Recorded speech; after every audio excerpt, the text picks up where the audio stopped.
વાત મોરબીની કરીએ। મોરબીમાં કલરના કારખાનામાં ભીષણ આગ ભભૂકી ઉઠી। રાજપર રોડ પર કલરના કારખાનામાં આગ લાગવાની ઘટના બની છે, ત્યારે ફાયર બ્રિગેડની 2 ટીમ ઘટના સ્થળે પહોંચી ચૂકી છે અને આગ પર કાબુ મેળવવા ફાયર દ્વારા પ્રયાસ હાથ ધરવામાં આવ્યા છે। આગ લાગવાનું કારણ હજુ અકબંધ છે, ત્યારે રાજપર રોડ પર કલરના કારખાનામાં આગ લાગવાની ઘટના બની છે। આગમાં ધુમાડાના ગોટે ગોટા તો દૂર દૂરથી નજરે પડી રહ્યા છે, પણ આગ ધીમે ધીમે વિકરાળ બની રહી હતી ને ત્યારે ફાયર દ્વારા ત્યાં આગ પર કાબુ મેળવાયો છે। ત્યારે મોરબીની આ ઘટના છે। કલરનું કારખાનું હતું, ત્યાં જે કારણ છે આગ લાગવાનું કારણ તે અકબંધ છે। કયા કારણોસર આગ લાગી તે હજુ જાણી શકાયું નથી, પરંતુ આગ વિકરાળ બની રહી હતી ત્યારે ફાયર વિભાગ આગ ઘટના સ્થળે પહોંચ્યું હતું અને આગ પર કાબુ મેળવવા પ્રયાસ પણ કર્યા હતા અને તે બાદ આગ કાબુમાં લઈ લેવામાં આવી હતી।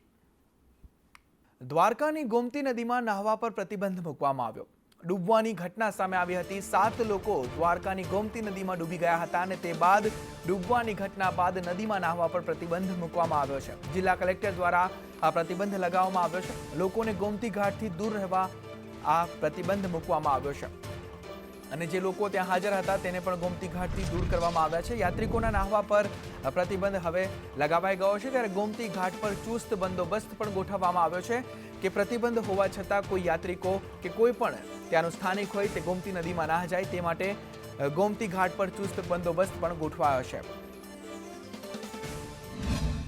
દ્વારકામાં 5 લોકો આવ્યા હતા, જે લોકો ગોમતી ઘાટમાં નાવા ગયેલા હતા અને અકસ્માત રીતે ડૂબી જવાથી એમાંથી એક જણ અમારે હોસ્પિટલ એક છોકરીનું મૃત્યુ થઈ ગયેલું હતું, જે મૃત અવસ્થામાં હાલતમાં આવેલ હતી।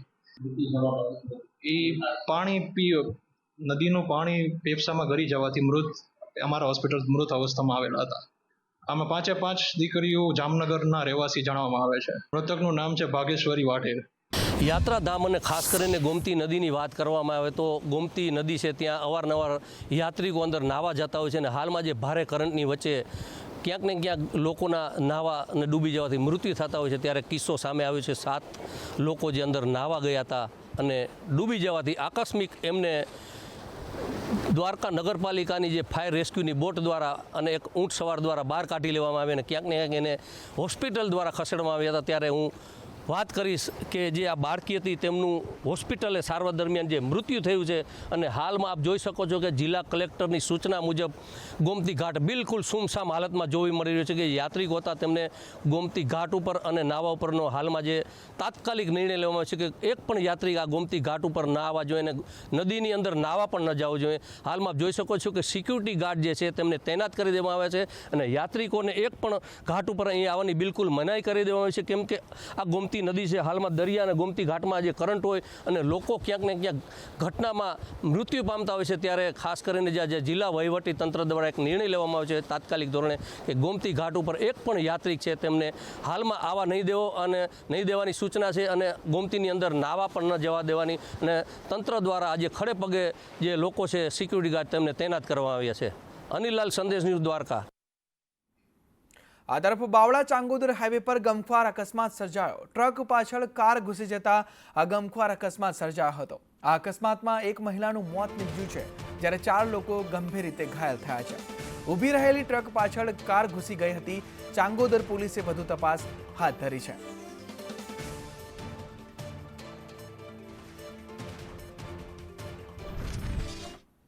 આણંદના પેટલાદમાં ગેરકાયદેસર માટી ખનન જોવા મળ્યું। સુંદરણામાં મામલતદારની તપાસમાં ખનન ઝડપાયું છે। ખાણ ખનીજ વિભાગને સાથે રાખીને કાર્યવાહી કરવામાં આવી હતી। તેમાં ગેરકાયદેસર માટી ખનન ઝડપવામાં આવ્યું છે, જેમાં 5 ડમ્પર અને 2 હિટાચી મશીન જપ્ત પણ કરવામાં આવ્યા છે। ત્યારે ગેરકાયદેસર ખનન પર આ તવાઈ જોવા મળી રહી છે। ખાણ ખનીજ વિભાગે આ કાર્યવાહી કરી છે।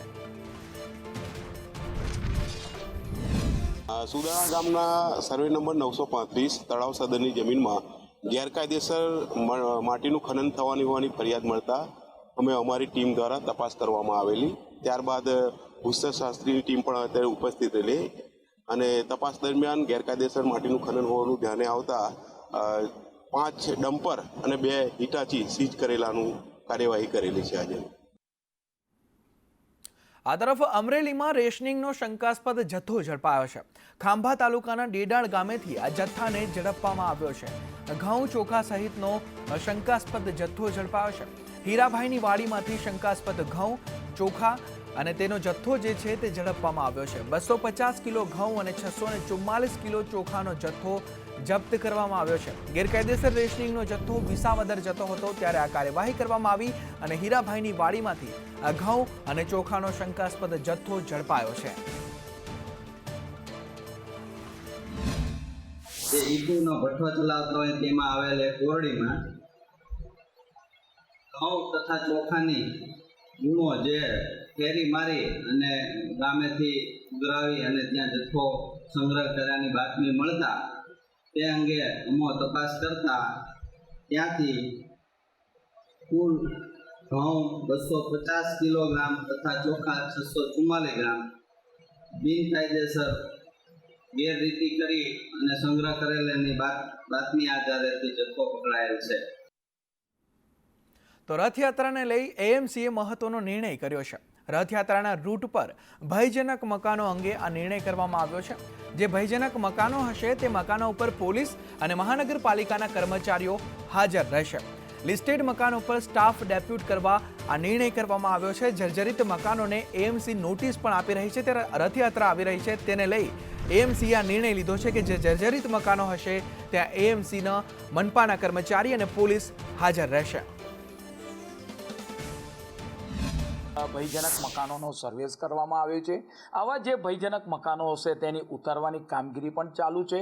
તદુપરાંત આપણે વાત કરીએ કે જે મકાનોની અંદર આવા ભયજનક છે જે લિસ્ટેડ યાદીમાં છે તેના ઉપર કોર્પોરેશનનો કર્મચારી તદુપરાંત તેના ઉપર બેનર અને પોલીસના જવાનોને પણ ઊભા રાખવામાં આવશે. જરૂર કરતાં વધારે માણસો ભેગા ન થાય અને કોઈને પણ જાનહાનિ ન થાય એટલે મહાનગરપાલિકા દ્વારા પ્રિકોશન તરીકે આ જે ગેલેરી આવેલી છે ભયજનક મકાન આવ્યા છે ત્યાં કોર્પોરેશન પોતાનો સ્ટાફ ડેપ્યુટ કરશે. તદુપરાંત ત્યાં આગળ પોલીસના જવાનોને પણ હાજર રાખવામાં આવશે. તો પ્રી મોન્સૂન કામગીરીને લઈ એએમસીએ કંટ્રોલ રૂમ શરૂ કર્યો છે. કમાન્ડ એન્ડ કંટ્રોલ રૂમથી મોનિટરિંગ કરવામાં આવશે પ્રી મોન્સૂનનું. ત્યારે વરસાદ દરમિયાન આ મોનિટરિંગ હાથ ધરવામાં આવશે. પાણી ભરાવાના 147 સ્પોટનું મોનિટરિંગ કરાશે. અંડરપાસ નીચાણવાળા વિસ્તારો પર નજર રાખવામાં આવશે.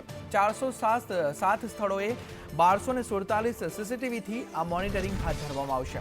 ત્યારે ઝાડ પડવા મકાન તૂટી પડવાની ફરિયાદોનું નિવારણ થશે. અધિકારીઓ પોલીસ અને ટોરેન્ટના કર્મચારી હાજર રહેશે અને પાણી ભરાવાના 147 સીસીટીવી કેમેરાથી નજર રાખવામાં આવશે. ચોમાસાના વિધિવત આગમનને હવે ગણતરીના દિવસો બાકી છે ત્યારે અમદાવાદ મહાનગરપાલિકા દ્વારા કંટ્રોલ રૂમ છે ફરી એક વખત સક્રિય કરવામાં આવ્યો છે અને અહીંથી જ શહેરભરમાં મોનિટરિંગ છે તે કરવામાં આવશે. 407 જગ્યા એવી છે કે જ્યાં 1200થી વધારે સીસીટીવી કેમેરા છે તે લગાડીને એક્ટિવ કરવામાં આવે છે અને જેના દ્વારા જ આ મોનિટરિંગ જે છે તે કરવામાં આવશે. આ કંટ્રોલ રૂમની વાત કરીએ તો લગભગ 4 મહિના જેટલો આ કંટ્રોલ રૂમ જે છે તે રાઉન્ડ ધ ક્લોક એક્ટિવ રાખવામાં આવશે. અહીં કોર્પોરેશનના અલગ અલગ વિભાગના કર્મચારીઓ છે તે હાજર રહેશે. આ સિવાય પોલીસ ટોરેન્ટ વિભાગ જે છે તેના કર્મચારીઓ પણ અહીં રાખવામાં આવશે. જ્યારે અમદાવાદ શહેરમાં વરસાદ પડતો હોય છે ત્યારે પાણી ભરાવાની સમસ્યા હોય છે, ટ્રાફિકની સમસ્યા થતી હોય છે, ઝાડ પડવાની પણ સમસ્યાઓ જે છે તેનાથી શહેરીજનો છે તે હાલાકી ભોગવતા હોય છે. આવા સંજોગોમાં કોઈ પણ આવો બનાવ બને છે તો તાત્કાલિક અહીંથી મોનિટરિંગ કરી અને તેનો ત્વરિત નિકાલ કરવા માટે થઈ અને કામગીરી છે તે અહીંથી કરવામાં આવશે. હાલ કંટ્રોલ રૂમ ખાતે તમામ કર્મચારીઓ છે તેને સતર્ક કરવામાં આવ્યા છે. હેલ્પલાઇન નંબરો જે છે તે અમદાવાદ મહાનગરપાલિકા દ્વારા જાહેર કરવામાં આવ્યા છે જેથી કરી અને જ્યારે ચોમાસામાં કોઈ પણ જગ્યાએ પાણી ભરાય કે અન્ય બનાવ બને તો તાત્કાલિક તેનું નિવારણ કરી શકાય. કેમેરામેન ચેતન પરમાર સાથે કશ્યપ જોશી, સંદેશ ન્યૂઝ, અમદાવાદ. વાત સુરતની કરીએ તો સુરત નગર પ્રાથમિક શિક્ષણ સમિતિ ખાતે વિરોધ નોંધાવવામાં આવ્યો. ઉમરપાડા સ્કૂલના વાલીઓએ આ વિરોધ નોંધાવ્યો. બિલ્ડિંગ જર્જરિત થતાં સ્કૂલ સ્થળાંતર કરવામાં આવી હતી. ત્યારે સ્કૂલ 2 કિલોમીટર દૂર ખસેડાતા વાલીઓએ વિરોધ નોંધાવ્યો છે. ઇન્દુલાલ યાજ્ઞિક સ્કૂલના સ્થળાંતરનો વિરોધ જોવા મળી રહ્યો છે. સ્કૂલમાં 725 વિદ્યાર્થીઓ અભ્યાસ કરે છે અને નવી બિલ્ડિંગમાં સ્કૂલ ચાલુ કરવા વાલીઓએ માંગ કરી છે અને આ વિરોધ પ્રદર્શિત કર્યો છે. વિરોધનું મુખ્ય કારણ એ છે કે શાળા એ વિસ્તારથી 2 કિલોમીટર દૂર છે. ટ્રાફિકની સમસ્યા છે અને પ્લસ જે વિદ્યાર્થીઓ અભ્યાસ કરે છે ગરીબ શ્રમિક પરિવારના વિદ્યાર્થીઓ છે એમની આર્થિક સ્થિતિ સાવ નબળી છે અને તે જે શાળામાં યેનકેન પ્રકારે ભણાવવાની જો પ્રયત્ન થશે તો આ 725 શાળામાંથી 50% કરતાં વધુ વિદ્યાર્થીઓ એમાંથી નામ કમી થઈ જશે અને લોકોનું ભવિષ્ય અંધકારમય બનશે. પણ એક જે સ્કૂલ છે એમાં 700થી વધારે બાળકો ભણે છે, જેને 2 થી 3 કિલોમીટર દૂર આપવામાં આવે છે. તો અમારી એ જ રજૂઆત છે કે બધા ગરીબ લોકો છે વિસ્તારના ને એટલી દૂર જઈ શકે નથી. તો રિક્વેસ્ટ છે અમારી કે તમે અહીંયા અમારા જે બિલ્ડિંગ નવી બંધાઈ છે એમાં તમે અમારા છોકરાઓને ભણવા માટે કંઈ સગવડ કરી આપો. આ તરફ ભાવનગરમાં રોડ પરના ખાડાને લઈને વિરોધ નોંધાવવામાં આવ્યો છે. આતાભાઈ ચોક ખાતે કોંગ્રેસ કાર્યકરોએ વિરોધ નોંધાવ્યો છે. રોડ પરના ખાડાઓને લઈને કોંગ્રેસે આ વિરોધ પ્રદર્શન કર્યું હતું. જગન્નાથજીની રથયાત્રાના રૂટ પર ખાડાઓ જોવા મળી રહ્યા છે અને વિરોધ કરી રહેલા કોંગ્રેસી કાર્યકરોની અટકાયત કરવામાં આવી છે.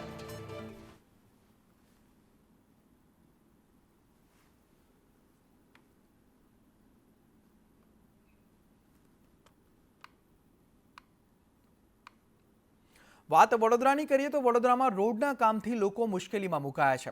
માંજલપુરમાં 2 માસ પહેલા રોડ બનાવ્યો હતો. રોડ પર ગટર અને વરસાદના પાણી ફરી વળ્યા હતા. ત્યારે રોડ પર પાણી ભરાતા વાહન ચાલકોને તકલીફ પડી રહી છે. રોડનું લેવલ નીચું હોય તેના કારણે પાણીની નિકાલની વ્યવસ્થા નહીં. પાણી નિકાલની વ્યવસ્થા ન હોવાથી સ્થાનિકો પરેશાન જોવા મળી રહ્યા છે અને રોડનું લેવલ ઊંચું કરવા માટે હવે સ્થાનિક લોકો માંગ કરી રહ્યા છે.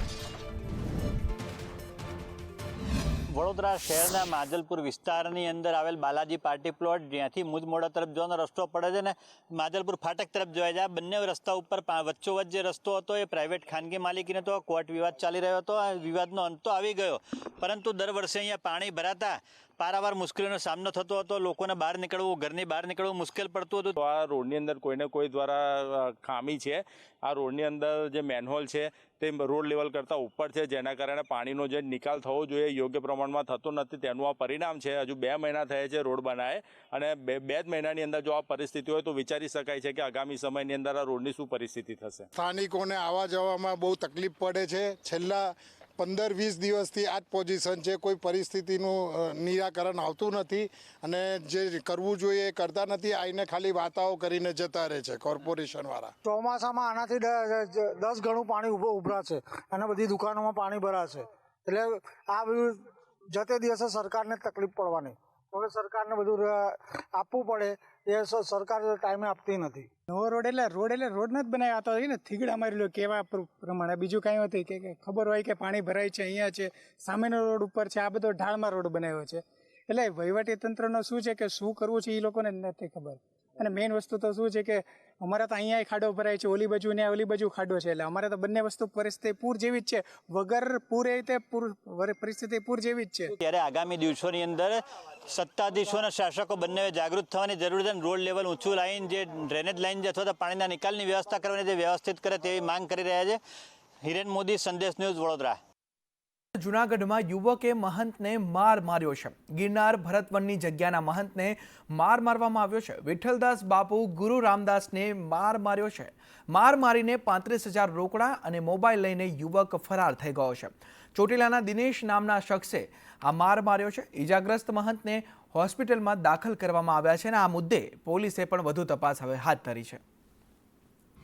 ચોટીલાનો છોકરો આવ્યો હતો 4-5 દી પહેલા, અને આ બાપુએ કે રે ને સેવા કર 2-4 દિવસ. એટલે એ સેવા કરતાં કરતાં એક દી દવાખાને પ્રમદી ગયો અને બાપુ આગળ આવીને પૈસા માંગ્યા. એટલે બાપુએ આપ્યા નહીં. એટલે જરાક માથાકૂટ થઈ ને તો એ એનો લાકડી પાસે રાખીને સૂઈ ગયો. બાપુને રાતે 2 વાગે નીંદર આવી એટલે જાગી અને લાકડી વડે મારવા જ માંડ્યો બાપુને. સુરતની ઓલપાડ સોસંક કોટન મંડળીમાં કૌભાંડનો કેસ છે. તે મુદ્દે તત્કાલીન બોર્ડના 14 ડિરેક્ટરને જિલ્લા રજિસ્ટ્રારની નોટિસ આપવામાં આવી છે. સોસંક કોટન મંડળીમાં 58.40 લાખનું કૌભાંડ થયું હતું. બોર્ડના પૂર્વ પ્રમુખે ભ્રષ્ટાચારની તપાસ કરી અને તપાસ કરવા અરજી કરી હતી. ત્યારે બોર્ડના પૂર્વ પ્રમુખ કેતન પટેલ સહિત 14 ડિરેક્ટરને નોટિસ આપવામાં આવી છે અને બોર્ડને સસ્પેન્ડ કરી વહીવટદારની નિમણૂકનો મુદ્દો કોર્ટમાં પહોંચ્યો. ત્યારે ઓલપાડની સોસંક કોટન મંડળી છે 104 વર્ષ જૂની. આ તરફ અમદાવાદમાં યુવકને ધમકી આપનાર 2 ઝડપાયા છે. પોલીસે હરદિયાલ સંધુ અને કરણ ડગિયાની ધરપકડ કરી છે. વાડજમાં બાઇક પાસે 2 યુવકો માથાકૂટ કરતા હતા. એક કારમાંથી 5 જેટલા ઈસમો ધસી આવ્યા હતા અને એક ઈસમે યુવકના ગળા પર છરી મૂકીને તેને ધમકી આપી હતી. ત્યારે વાડજ પોલીસે 2 આરોપીને તે મુદ્દે ઝડપી પાડ્યા છે અને વધુ તપાસ પણ હાથ ધરવામાં આવી છે. માટે એ લોકોએ એના સાગરીતોને ગેરકાયદેસર મંડળી રચી અને તીક્ષ્ણ હથિયાર છરી જેવું ધારણ કરી અને એમના ગળા ઉપર હથિયાર મૂકી અને પાછળના ભાગે એના છરીનો મૂઠનો ભાગ મારી જે આરોપી જે એમના સાગરીતો છે કરણસિંહ કચ્છી તેમજ બીજો જે છે હરદયાલસિંહ ગુલજારસિંહ હઠિયાલને આજરોજ કલાક 13 વાગે એમને અટક કરેલા છે. આ તરફ દુષ્કર્મ કેસમાં લાઈફ ડિફેન્સ એકેડેમીનો સંચાલક ઝડપાયો છે. પાલનપુર પૂર્વ પોલીસે એકેડેમીના સંચાલકની ધરપકડ કરી છે. આરોપી પ્રવીણ કાંગશિયાની દ્વારકાથી ધરપકડ કરવામાં આવી છે. આરોપીએ ટ્રેનિંગ માટે આવેલી યુવતી પર દુષ્કર્મ કર્યું હતું. યુવતીના બીભત્સ વિડીયો ઉતારી તેને બ્લેકમેલ કરી રહ્યો હતો અને યુવતીને બ્લેકમેલ કરીને તેની પર વારંવાર આ નરાધમ દુષ્કર્મ આચરતો હતો. ત્યારે યુવતી પોલીસ અને આર્મીની નોકરીની ટ્રેનિંગ માટે આવી હતી. આરોપી સામે અગાઉ પણ અનેક ફરિયાદો નોંધાઈ ચૂકી છે.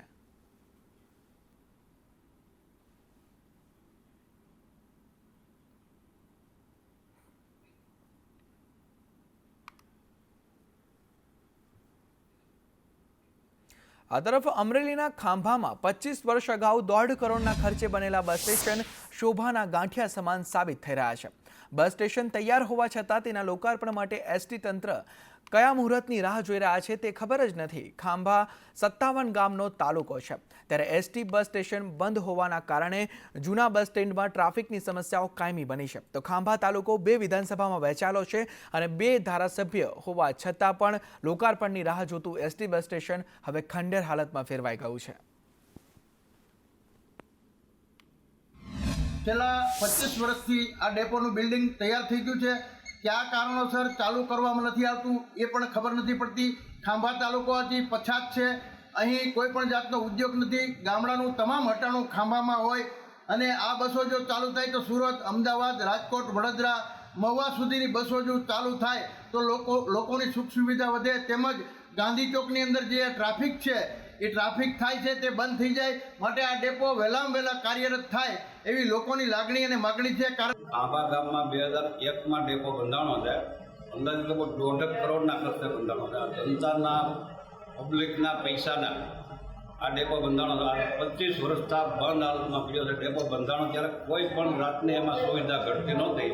તો એ બંધ હાલતમાં એ બધું આ મંડળ જેવું થઈ ગયું છે. ઘણી તકે એસટી ડેપો શરૂ થાય એવી અમારે સરકારને વિનંતી છે. જે ખાંભાનો એસટી ડેપો છેલ્લા 25 વર્ષથી ખંડેર હાલતમાં પડેલ છે અને એના લીધે ખાંભાના અમારા તરવરિયા યુવાનોએ અનેક વખત આંદોલનો કરેલા છે. ખાંભાના આગેવાનોએ છેક ગાંધીનગર મુખ્યમંત્રી શ્રી સુધી પણ રજૂઆતો કરેલ છે. વાહન વ્યવહાર મંત્રીને પણ રજૂઆતો કરેલ છે. પરંતુ ખાંભાના એસટી ડેપોનો પ્રશ્ન એવો અત્યારે જટિલ પ્રશ્ન બની ગયેલો છે કે ખાંભાનો ડેપો બન્યા પછી ક્યારેય ખાંભાને સુવિધા મળેલ નથી.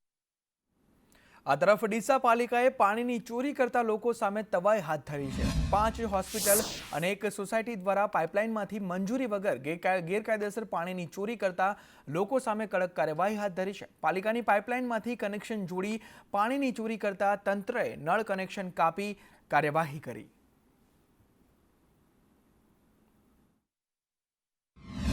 દેવિયા ગ્રામ પંચાયતમાં હોસ્પિટલો અને અન્ય રહેઠાણો આવેલા છે જે છેલ્લા 10-15 વર્ષથી આપણું ડીસા નગરપાલિકાનું ગેરકાયદેસર રીતે એ લોકો કનેક્શન લઈ પાણી યુઝ કરતા હતા. એ લોકો વેરો ભરે છે માધવિયા ગ્રામ પંચાયતમાં. ડીસા નગરપાલિકાને ટોટલી નુકસાન કરતા છે અને જે લાઈનો આપી છે એ સાવ ખોટી આપવામાં આવી છે. તપાસ કરતાં ખબર પડી કે અમારા પાણી પુરવઠા એન્જિનિયર સુરેશભાઈ જાધવે સાહેબનું આ કૃત્ય છે. રાજુલાના ખાંભલિયા ગામના વાઘ પરિવાર, જાજરડા ગામના વાવડિયા પરિવાર અને ઊંટિયા ગામના લાખણોત્રા પરિવાર વચ્ચે છેલ્લા 50 વર્ષથી વેર ચાલતો હતો, જેમાં 6 લોકોના મોત પણ થયા હતા. રાજુલાના વૃંદાવન ધામ આશ્રમ ખાતે સાધુ સંતોની હાજરીમાં ત્રણેય પરિવારના 50ના વેરના વણામણા કરાયા હતા. ભક્તિ બાપુ આ સમાધાનના સાક્ષી બન્યા છે. ત્યારે નવી પેઢીમાં 50 વર્ષના વેરના સમાધાન બાબતે ખૂબ જ ઉત્સાહ જોવા મળ્યો હતો. આ ત્રણેય કુટુંબનું આજ રોજ સમાધાન 50 વર્ષ જૂનું આજ પહેલી અમારે જૂનો સમાધાનમાં આ પહેલી અમારે એક સારો અમને રિસ્પોન્સ મળ્યો છે. એમાં યુવા પેઢી સમાજના આગેવાનથી માંડીને બધા સંતો દ્વારા આવીને અમને પ્રેરણા મળે. સાધુ સંતોના અમે આભારી છીએ. એમાં સમસ્ત નાગેરાના દરેક આગેવાનો નાના મોટા એક થઈને એના બધા સંતો અને ભગવાનની સાક્ષીમાં જે બી આપસમાં ડખો થયેલું મારામારી થયેલી આ વાદ વિવાદ હતું તે આજે સંપૂર્ણ રીતે ભગવાનની સાક્ષીમાં એ ખતમ કરી નાગેરા આહિર સમાજના તમામ અગ્રણીઓની હાજરીમાં વેરના વળામણા થયા છે. 50 વર્ષ જૂનું આ સમાજનું જે વેર હતું એ આજ પૂર્ણ કર્યું, સમાધાન થયું. ત્રણેય પરિવારો એકબીજાને મીઠા મોઢા કરાવી ભગવાનને પ્રાર્થના કરી કે આ પરિવારનું જે સમાધાન થયું છે કાયમ માટે સત્કાર્યમાં સાથે રહે, એકબીજા મળતા રહે, આથી કોઈનામાં રાગ દેહ ન રહે એ માટે આ સમાધાન થઈ ગયું છે. ત્યારે સૌ સારા કાર્ય જે આ બધા સંતોની આગેવાનીમાં જે સમાધાન થયા છે ને એ મોટામાં મોટો અમારા સમાજ માટે એક ભેટ છે, એક મૂડી છે. આ સમાધાન છે એ અમારી મૂડી છે. બાકીનું તો બધું દુનિયામાં હાલા જ કરે છે. કુટુંબી હોય, ભાઈઓ હોય, બધું હોય છે, પણ બાકીનું જો આ રસ્તો અપનાવ્યો એની કંઈક આવા બધા ભૂલીને અપનાવે એ એક મારી વિનંતી. 3 પરિવારના સમાધાન થયા છે. એમાં વાઘ પરિવાર, લાખનોત્રા પરિવાર, વાવડિયા પરિવાર, બધાય પરિવાર સાથે મળીને આ સુખદ સમાધાન કર્યું છે. ત્યારે મોં મીઠા કરીને વર્ષો જૂનો આ 50 વર્ષ પહેલાનો જે વેરના વળામણા થયા. અન્ય સમાચારો પર નજર કરીએ તો ગુજરાતમાં ગ્રામ પંચાયતની ચૂંટણીના ધમધમાટ વચ્ચે રાજ્યમાં વધુ એક ગ્રામ પંચાયત સમરસ બની છે. મોરબીની નવા ઈસનપુર પંચાયત બની સમરસ, જેમાં ગામના સરપંચ તરીકે લાભુબેન પરમાર અને ઉપસરપંચ તરીકે વસંતબેન પરમારની પસંદગી કરવામાં આવી છે. આ સાથે પંચાયતના 8 વોર્ડમાં સભ્યમાં પણ મહિલાઓની પસંદગી કરવામાં આવશે. મહત્વનું છે કે હળવદ તાલુકાની 11 ગ્રામ પંચાયતની સામાન્ય ચૂંટણી અને 28 ગામોની પેટા ચૂંટણી યોજાવાની છે. ત્યારે નવા ઈશનપુરમાં સરપંચ ઉપસરપંચની ચિઠ્ઠી ઉલાડીને નિર્ણય લેવામાં આવ્યો છે અને ગામ સમરસ જાહેર થતા ઉત્સાહનો માહોલ પણ છવાયો છે.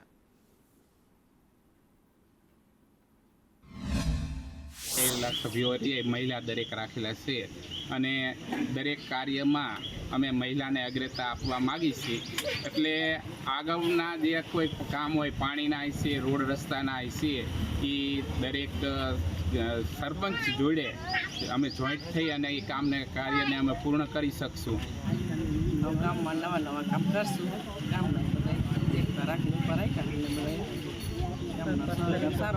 અમારા નવા ગામમાં ઈસનપુરમાં કાલ ગઈ કે અમે 2 થી ચૂંટણી થઈ ગઈ ને એટલે સારું થયું અને ગામમાં એકતા જણાય અને અમે ઉપસરપંચ તરીકે જણાય. રોડ બનાવ્યા, કોઈ લાઈનું નાખ્યું અને જે થાય નાના મોટા કામ કર્યા. આ પુલનું કામ હતું એ કરી અને હવે જે છે આ બાકી થાય છે રોડમાં ગમે કામ હશે. અમારા અગાઉ પણ મહિલા સરપંચ હતા, એને ઘણા બધા સારા કામ કર્યા હતા અને અમે આવનારા સરપંચ અને આખી બોડી ઉપર અમને ખૂબ આશા છે, સારા કામ કરશે. વાત અમદાવાદની કરીએ તો અમદાવાદમાં તૈયાર થશે સિંદૂર વન. ઓપરેશન સિંદૂરથી પ્રેરિત સિંદૂર વન બનાવવામાં આવશે. સીએમ ભૂપેન્દ્ર પટેલ સિંદૂર વનમાં વૃક્ષારોપણ કર્યું છે.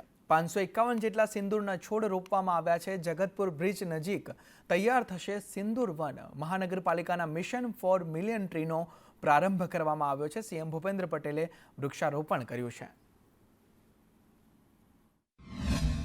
અમદાવાદ મ્યુનિસિપલ કોર્પોરેશન દ્વારા દક્ષિણ પશ્ચિમ ઝોનના ચાંદલોડિયા વોર્ડમાં માનનીય મુખ્યમંત્રી શ્રી ભૂપેન્દ્રભાઈ પટેલજીના પર હસ્તે સિંદૂર વનનું શુભારંભ કરવામાં આવ્યું. આ સિંદૂર વનમાં લગભગ આપણે મિશન 4 મિલિયન અંતર્ગત 5000 ચોરસ મીટર જગ્યામાં અંદાજિત 12000 જેટલા વૃક્ષો વાવવાના છે. વિશેષતા આપણે જોઈએ તો સિંદૂર વન આ જગ્યાએ આપણે કરવાના છે. ઓક્સિજન પાર્ક પણ ડેવલપ કરવાના છીએ. અમદાવાદની અંદર 40 લાખ કરતાં વધુ વૃક્ષો આ ચોમાસાની અંદર વાવવાનો આપણો સંકલ્પ છે. એના માટેનું મેપિંગ કયા વોર્ડમાં કેટલા વૃક્ષો વાવશું, કેટલા ઝોનમાં કેટલા વૃક્ષો વાવશું એનું પણ આયોજન થઈ ગયું છે. વિશ્વ પર્યાવરણ દિવસે વૃક્ષારોપણ માન્ય મુખ્યમંત્રી શ્રી ભૂપેન્દ્રભાઈ પટેલના વરદ હસ્તે કરવામાં આવ્યું હતું. એમાં કોર્પોરેશનના માન્ય mayor, deputy mayor, standing chairman, નેતા દંડકથી સર્વે મહાનુભાવો જોડાયા હતા. સિંદૂર વનની વાત કરીએ તો માનનીય વડાપ્રધાન શ્રી નરેન્દ્રભાઈ મોદીજી દ્વારા એકદમ સુંદર સિંદૂર મિશન કરવામાં આવ્યું હતું. આપણે સૌ જાણીએ છીએ કે પહેલગામમાં થયેલા હુમલા બાદ આ એકદમ કહીએ ને કે સાહેબ દ્વારા જે આતંકવાદીઓને મોટો પડકાર આપવામાં આવ્યો છે એ અંતર્ગત જ્યારે મિશન સિંદૂર કરવામાં આવ્યું હતું અને આજરોજ વિશ્વ પર્યાવરણના દિવસે બી અહીંયા આપ જોઈ રહ્યા છો કે શહીદોને શ્રદ્ધાંજલિ આપી એક સિંદૂર વન બનાવવામાં આવ્યું છે. સિંદૂર વન આ એક ખૂબ નવો કોન્સેપ્ટ છે. સિંદૂર વન એ અત્યાર સુધી ક્યાંય કોઈએ બનાવ્યો નથી અને આ જે સિંદૂર મિશન જે વડાપ્રધાન નરેન્દ્રભાઈ મોદીએ જે આખા દેશમાં જે એમની નામના થઈ છે અને જેવું કામ જે એમણે કર્યું છે એ ખૂબ જ બિરદાવવા લાયક છે. અને જે બહેનો માટે એમના સિંદૂર ઉજળ્યા હતા એનો જે બદલો લીધો છે જે પાકિસ્તાન થકી કે આતંકવાદીઓને, એ ખૂબ જ સરાહનીય છે. અને એ વિષય પર જ એને ધ્યાનમાં રાખીને આપણે આ સિંદૂરવન બનાવ્યું છે. અને આવા સિંદૂરવન વોર્ડમાં, દરેક વોર્ડમાં કે અમદાવાદમાં બીજે પણ બનવાના છે એવી માહિતી છે. અને આના થકી આ કાયમ યાદ રહેશે કે જ્યારે જ્યારે ભારત પર કોઈ આંખ ઉઠાવશે ત્યારે એનો સર્વનાશ થશે અને એની કૃત્યો પણ બનશે કે આવનારી પેઢી એને યાદ રાખે. તો વિશ્વ પર્યાવરણ દિવસની ઉજવણીના ભાગરૂપે ભુજ સિંદૂરના રોપાનું વિતરણ કરવામાં આવ્યું હતું. ભુજમાં ઓપરેશન સિંદૂરની સફળતાની કાયમ યાદગીરી રહે તે માટે કાર્યક્રમનું આયોજન કરવામાં આવ્યું હતું. સમાજ નવનિર્માણ ટ્રસ્ટ અને કચ્છના સાંસદ દ્વારા આજે સિંદૂરના રોપાનું વિતરણ કરવામાં આવ્યું હતું. ભુજના જ્યુબિલી સર્કલ ખાતે આયોજિત કાર્યક્રમમાં સાંસદ વિનોદ ચાવડા, જિલ્લા ભાજપ પ્રમુખ દેવજી વરચંદ અને સામાજિક આગેવાન દિલીપ દેશમુખ સહિતના મહાનુભાવો ઉપસ્થિત રહ્યા હતા. પર્યાવરણ દિવસ છે જેના નિમિત્તે કચ્છની અંદર ભુજ મધ્યે એક અલગ પ્રકારનો કાર્યક્રમ યોજવામાં આવ્યો હતો. સમાજ નવનિર્માણ ટ્રસ્ટ અને અનુદાન ચેરિટેબલ ટ્રસ્ટના માધ્યમથી આજે સિંદૂરના રોપાનું વિતરણ કરવામાં આવ્યું છે. દરેક બહેનોને સિંદૂરનો રોપો આપવામાં આવ્યો છે. આપણે બધા જાણીએ છીએ કે ઓપરેશન સિંદૂરની સફળતા પછી દેશની અંદર અલગ અલગ પ્રકારના જે કાર્યક્રમો ચાલી રહ્યા છે. આપણું સક્ષમ નેતૃત્વ દેશના વડાપ્રધાન શ્રી નરેન્દ્ર મોદી સાહેબના નેતૃત્વમાં અને આપણા બહાદુર જવાનો જેના માન અને સન્માનની અંદર પણ અલગ અલગ કાર્યક્રમો થઈ રહ્યા છે. અને કચ્છની અંદર આજે ખૂબ જ સુંદર રીતે એક અલગ જ પ્રકારનો વિશ્વ પર્યાવરણ દિવસ છે ત્યારે આજે સિંદૂરના રોપા દરેક બહેનોને આપી કરીને એક અલગ પ્રકારનો કાર્યક્રમ યોજવામાં આવ્યો છે. આ તરફ પંચમહાલ જિલ્લામાં આજે અલગ અલગ સ્થળ પર વિશ્વ પર્યાવરણ દિવસની ઉજવણી કરવામાં આવી હતી. શહેરા વન વિભાગે અધિકારીઓના હસ્તે વૃક્ષારોપણ કરવામાં આવ્યું હતું. આ સાથે વન વિભાગ દ્વારા પર્યાવરણની સુરક્ષા માટે જાગૃતિ સંદેશા સાથે વિશ્વ પર્યાવરણ દિવસની ઉજવણી કરવામાં આવી હતી.